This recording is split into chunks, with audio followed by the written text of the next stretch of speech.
Hello guys! Hello para to sa lahat ng mga Cancer. Welcome dito sa ating channel. I hope na makuha mo yung energy. Okay, tingnan natin Cancer kung ano ang message na para sa'yo. Okay, holiday Cancer. Holiday. First card mo is holiday. Holiday. Okay.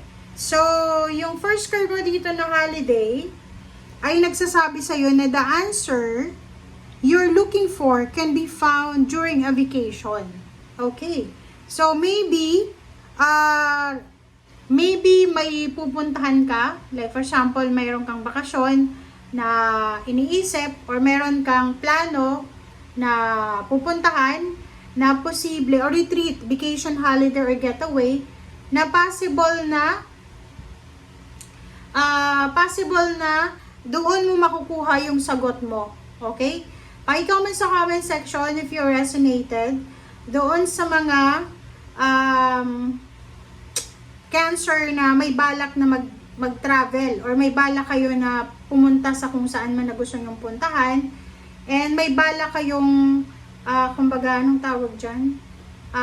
Balak kayong mag-retreat. Okay? Na wala na ako doon. Okay? So, sinasabi ng bara sa'yo na kung ano man itong sagot or kung ano man itong kasagutan na hinihintay mo, ay posibleng darating to sa'yo sa tamang oras. But, especially during vacation, kung halimbawa sa ngayon nagtatrabaho ka, hindi mo siya makukuha sa ngayon. Hindi ko alam kung ano itong sagot na hinihintay mo. Kasi, di ba pag tayo ay nakabakasyon, nag-retreat, or may holiday, or getaway, wala tayong ibang iniisip kundi magsaya.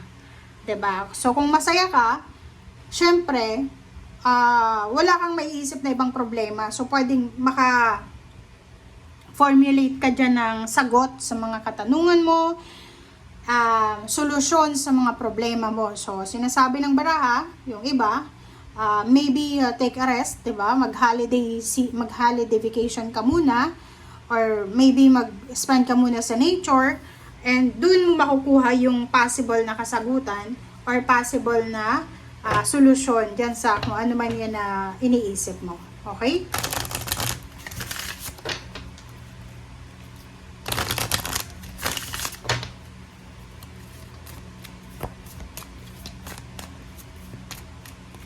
Okay.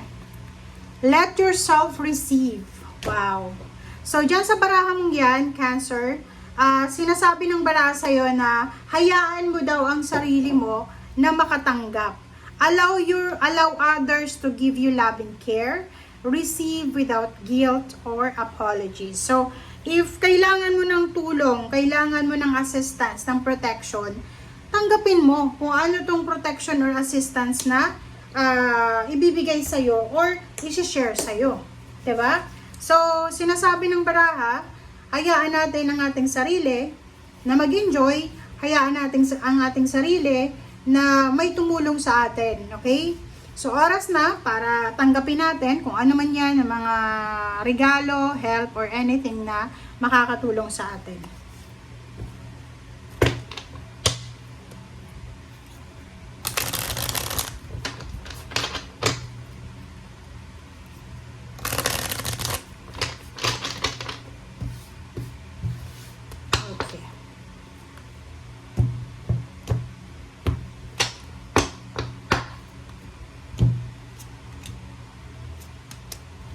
Okay, first two cards natin is the Lovers and Page of Cups. Dito sinasabi ng baraha sa'yo na if you are looking or waiting for a relationship, so in the near future, maybe November, posibleng makatanggap ka ng love life offer, parang ganon. So, pwedeng makatanggap ka ng love life offer this December. And sinasabi ng baraha sa'yo na pwede din na makatanggap ka ng friendship, collaboration, partnership, or anything na pwedeng may commitment siya, guys. Okay? So, sinasabi ng baraha sa'yo dito na ihanda mo ang sarili mo, Cancer, para sa emotional offer na to na darating sa'yo. Okay?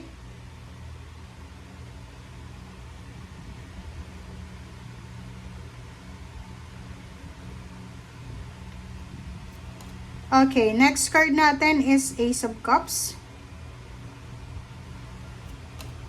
And then, Five of Swords. Okay, Ace of Cups, sinasabi ng baraha sa'yo dito na merong rason para maging sobrang masaya ka. So, ibig sabihin yan, ihanda mo ang sarili mo kasi yung susunod na linggo ay posibleng napakasaya, 'di ba? So, sinasabi sa iyo ng baraha na may isang kumbaga sitwasyon, cancer sa buhay mo na pwedeng magdala ng sobra-sobrang saya. Okay? And Five of Swords, sinasabi ng baraha sa iyo na may kailangan ka ding i-give up, may kailangan kang alisin, may kailangan kang kalimutan, or may kailangan kang i-let go.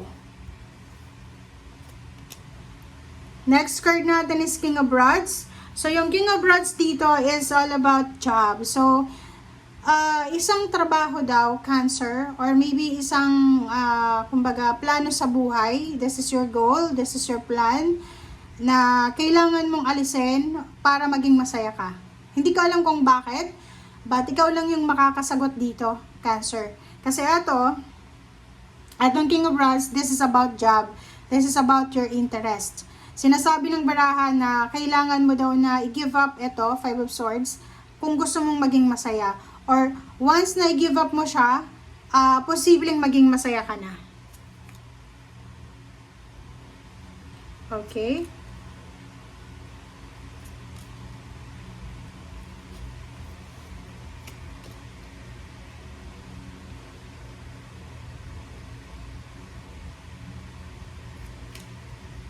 Okay, Cancer. So, last 5 cards tayo. The Empress, the Moon. Huwag kang matatakot, Cancer, sa mga magsisimula na darating sa buhay mo. Like, yung iba, parang maraming pagbabago ang darating. Like, yung bagong love life, bagong physical health, di ba? May bagong baby, or bagong karelasyon, bagong kapitbahay, bagong boss, or bagong company. So, maraming possibilities na magbabago or mga opportunities na pwedeng papasok sa buhay mo na pwedeng magdala ng pagbabago sa'yo. But ang problema, meron ditong Cancer na masyadong matatakotin. Natatakot siya na baka hindi niya magawa itong plano niya na to is because magbabago na, 'di ba? Ten of Pentacles, sinasabi ng baraha sa'yo dito na lump sum of money, makakatanggap ka. So, from June 19 hanggang 25, posibleng makatanggap ka ng lump sum of money. This is payments, payouts, bonuses, inheritance, or maybe kung ano man ito na matatanggap mong perang yan.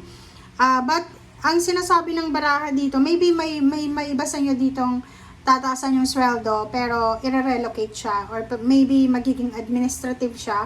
But madadagdagan din yung obligations and duties and responsibilities niya. So, isang decision making ang posibleng magbibigay sa'yo ng pagbabago financially. Thank you guys for watching, guys. Bye!